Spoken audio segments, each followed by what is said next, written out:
बिस्मिल्लाहिर्रहमानिर्रहीम। अस्सलाम वालेकुम। आप देख रहे हैं व्यूज़ ऑफ फैसल मोहम्मद। फैसल मोहम्मद आपकी खिदमत में हाज़िर है। उम्मीद है कि आप सब खैरियत से होंगे। जैसा कि आपको पता है कि मैंने अपनी गुज़िश्ता वीडियो में चीन और अमेरिका के हवाले से कुछ अहम बातें की थी आज से 4 दिन पहले, और आपने देखा कि वो तमाम बातें जो अल्हम्दुलिल्लाह हमने कही थी वो दुरुस्त साबित हुई। कल जो पेंटागन की रिपोर्ट आई है, जो लीक हुई है, उस रिपोर्ट से हमारे जो कुछ मैंने कहा था उसकी तस्दीक हो चुकी है। लिहाजा मैं हमेशा कोशिश करता हूँ कि जो ख़बर या तज्ज़िया आपको दूँ वो हकीकत पर मबनी हो। बहुत सारी चीज़ें ऐसी होती हैं कि जो फ़ौरी तौर पर जिसकी तस्दीक नहीं होती, क्योंकि हम जो ख़बरें लाते हैं वो बुनियादी तौर पर अपने ज़राए से लाते हैं, और जो बैक चैनल के ऊपर जो मामला चल रहे होते हैं उनके हवाले से हम ख़बरें लाते हैं, और हमारी कोशिश होती है कि उस हवाले से आपसे ख़बरें शेयर की जाएँ। इसी बात को अब आगे बढ़ाते हुए मैं आपको बताना चाहूँगा कि बहुत सारे लोगों ने आप नाज़रीन ने ये कहा है कि ये जो चीन के जो सफ़ीर हैं इसराइल में, जिनकी मिस्टर डू जिनकी मौत हालिया तौर वाक़ हुई है, उसके पीछे क्या हक़ायक़ हैं। तो उस पे लोगों ने मुझे बहुत कहा है, तो मैं यहाँ आपको बताता चलूँ कि जो इसराइल में जो चीन के सफ़ीर हैं जिनकी जो मौत हुई है, उसको तो अभी तक इसराइली ज़राए कह रहे हैं कि ये तबई है और एक तबई हार्ट अटैक करार दिया है, लेकिन चीन इसको मानने के लिए तैयार नहीं है। उसकी वजह यह है कि बकौल चीन के कि चीन ये समझता है कि जब तक हम अपने तौर पर इसकी पूरी तहक़ीक़ नहीं करते, हम इस चीज़ को तस्लीम करने के लिए, इसराइल की हुकूमत की बात को तस्लीम करने के लिए तैयार नहीं है। यही वजह से कि चीन ने अपनी एक अहम इंटेलिजेंस एक टीम जो है रवाना कर दी है, वो पहुंच चुकी है इस वक्त। तो इस पस मंज़र में मैं आपको यहाँ ये बताता चलूँगा कि मिस्टर डू जो है वो चीन के लिए बहुत अहमियत के हामिल थे, क्योंकि इन्होंने ये जो आपको मैंने बताई थी बातें कि चीन के मामलात इसराइल के साथ जो हुए हैं, जो सफारती मामलात थे, जो फाइनेंशियल मामलात थे, जिस तरीके से मतलब चीन ने अपनी एक बाहर उसमें इसराइल के अंदर जो अपनी एक इन्वेस्टमेंट की और किस तरीके से इसराइल को अपने करीब किया, उन तमाम मामलात के अंदर ये जो जो सफ़ीर हैं इस वक्त जो इसराइल में चीन के, जिनका जो आनजानी, इनका बहुत बड़ा किरदार था, और ये सारे मामलात इन्होंने तय किए थे। और यहाँ ये भी मैं आपको बताता चलूँ कि ये जो मिस्टर डू हैं, इनकी ये खदमात सिर्फ यहाँ इसराइल में आने से नहीं शुरू हुई थी, बल्कि जब ये यूक्रेन में थे तो उस वक्त से ये इस प्रोजेक्ट पे काम कर रहे थे कि चीन को किसी न तरीके से इसराइल के साथ लाया जाए, और जिस तरह चीन दूसरे मुल्कों के साथ माशी तरक्की के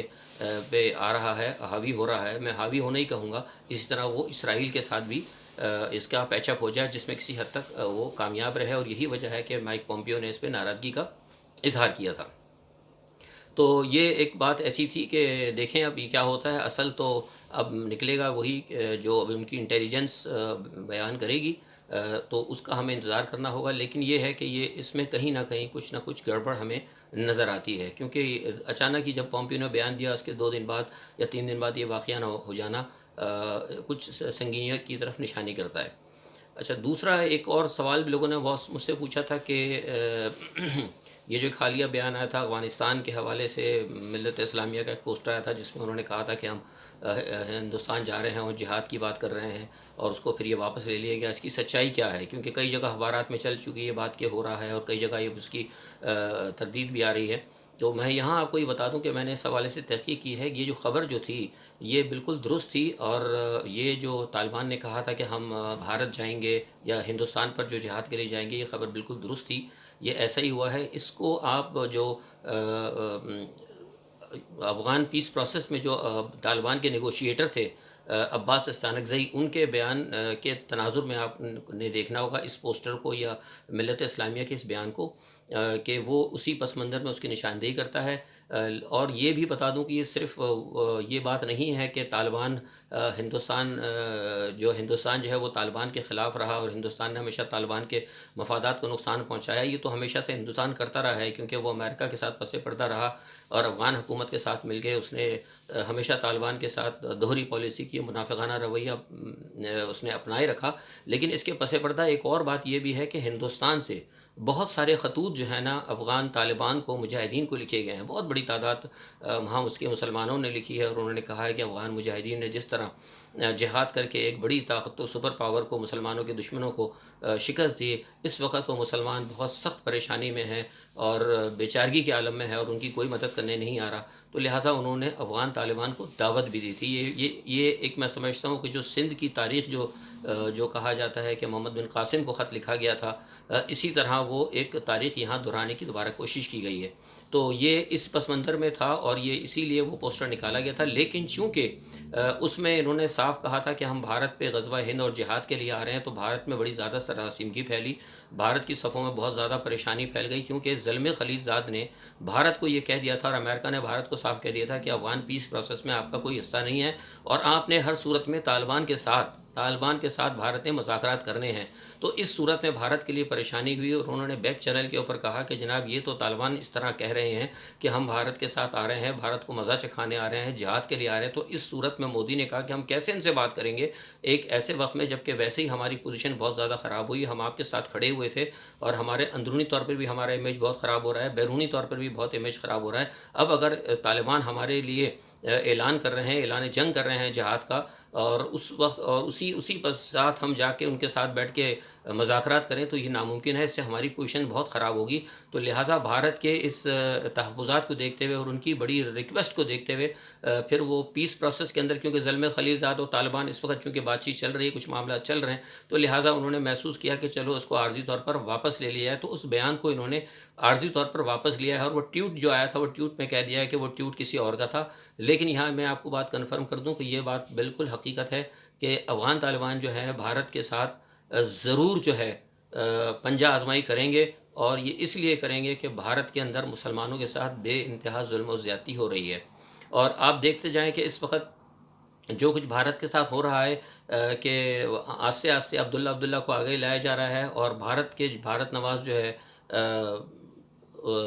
अशरफ गनी, उसको कॉर्नर किया जा रहा है। तो दुनिया इस वक्त बदल रही है, न सिर्फ अमेरिका तनहा हो रहा है बल्कि इस वक्त भारत भी तनहा होता जा रहा है। और आपको ये भी मैं एक बात बता चलूँ कि भारत ने कहा था अमेरिका के साथ कि जब अमेरिका ने भारत की, इनके दरमियान एक पस पर्दा ये बात हुई कि ताइवान के हवाले से चीन पे दबाव दिया जाएगा, लेकिन वो भी भारत की बदकिस्मती। इस वक्त हर चीज़ देखिए, मैंने कहा ना कि फैसले मनजानिब अल्लाह होते हैं। अभी परसों ये जो गुज़िश्ता दिनों वर्ल्ड हेल्थ ऑर्गेनाइजेशन का इजलास हुआ, उस इजलास में तय तो ये पाया था कि चीन की मजम्मत की जाएगी, लेकिन मामला कुछ ऐसा उल्टा पड़ गया कि उस इजलास को हेड ही चीन ने कर लिया। चीन ने न सिर्फ हेड किया बल्कि चीन ने वर्ल्ड हेल्थ ऑर्गेनाइजेशन के लिए 2 बिलियन से ज़्यादा की डॉलर की रकम भी दे दी, जो कि सारे का सारा वो तमाम प्लान जो कि अमेरिका का भारत का था वो बिल्कुल उल्टा हो गया है। और वहाँ पर ये इस इमदाद का ऐलान भी हुआ और यूरोपियन यूनियन ने भी इस वक्त चीन के साथ चीन के जो तहफ़्फ़ुज़ात थे कोरोना वायरस के हवाले से, क्योंकि चीन ने भी कहा है कि हम इसकी तहकीक चाहते हैं कि ये कहाँ से बना, कैसे आया। यूरोपियन यूनियन ने भी चीन के स्टांस की हिमायत की है। तो यहाँ पर अगर देखा जाए तो इस वक्त भारत जो है हर फॉर्म पे अलहदा जो है अलहदा ही होता नज़र आ रहा है। और इस वजह से मैं समझता हूँ कि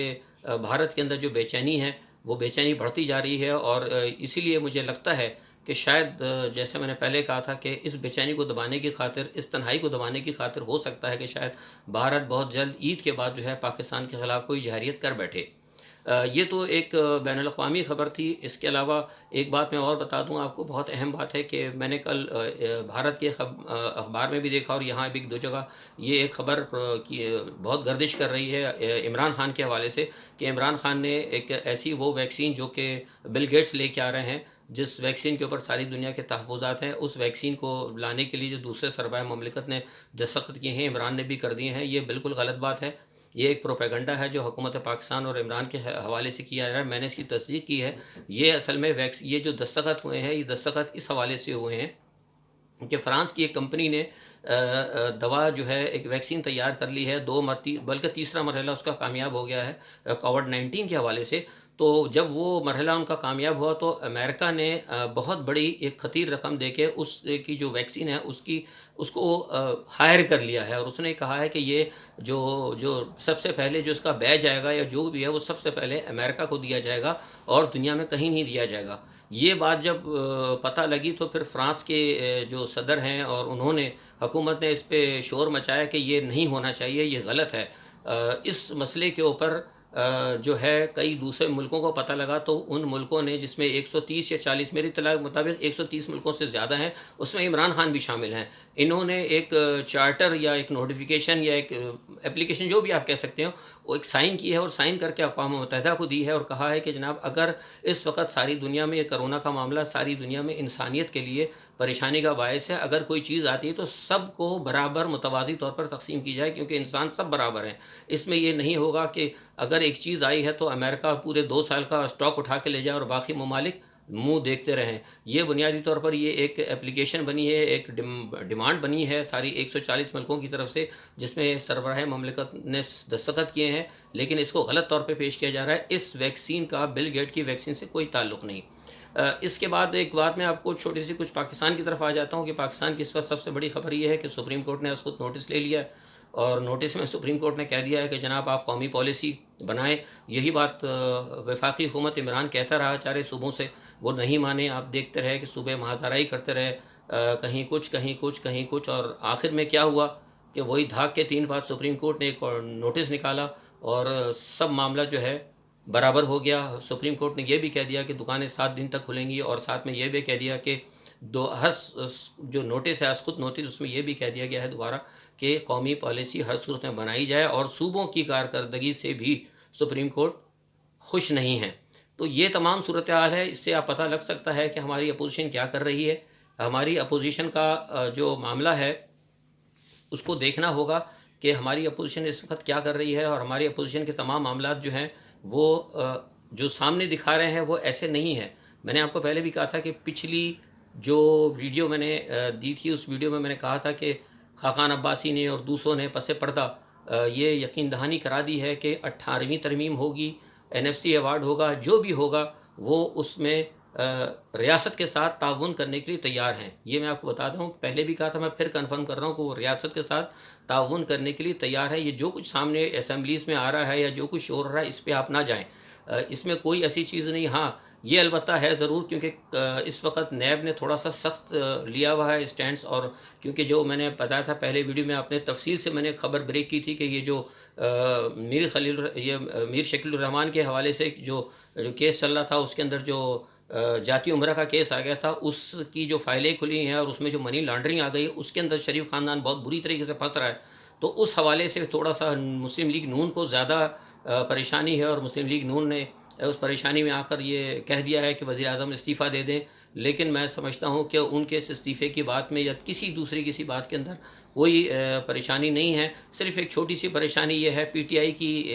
सफ़ों के अंदर, क्योंकि परवेज़ खटक थोड़े से कॉर्नर हुए हैं कि उन्होंने बड़ी कोशिश की थी जहांगीर तरीन को बनाकर, इमरान से राब्ते भी कराए और सारे मामला दुरुस्त करा दिए थे, लेकिन असद उमर साहब ने, क्योंकि असद उमर का ग्रुप अलहदा है, जहांगीर तरीन का ग्रुप अलहदा है, असद उमर ने जाके जो शुगर है कमीशन में बयान दिया था, उसकी वजह से कुछ थोड़ी सी दूरियाँ दोबारा पैदा हो गई हैं। तो इसलिए वो थोड़े से मामला गड़बड़ है, लेकिन सच ऐसी कोई परेशानी की बात नहीं है। इस वक्त जो मैं समझता हूँ सबसे बड़ा इशू है वो कौम के साथ या हुकूमत को, वो कोरोना का ही है। तो हमें सिर्फ ये है कि एहतियात के तौर पर, जैसे अब मैंने कहा कि सुप्रीम कोर्ट ने इजाज़त दे दी है, तो आप सबसे भी मेरी गुजारिश होगी कि आप लोग भी एहतियात करें और बाहर निकलने पर एहतियात करें, क्योंकि ये मैंने पहले भी कहा है कि ये बीमारी है, आप इससे इनकार नहीं कर सकते। तो आप एहतियात करें, एहतियात के साथ अपने मामलात चलाएँ। इसी मुख्तसर चंद अल्फाज के साथ मैं आप सबसे इजाज़त चाहता हूँ और दुआ करता हूँ कि अल्लाह ताला आप सबको अपने हिफ्ज़-ओ-मान में रखे और इस वबा से आप सब महफूज रहें। अस्सलामु अलैकुम।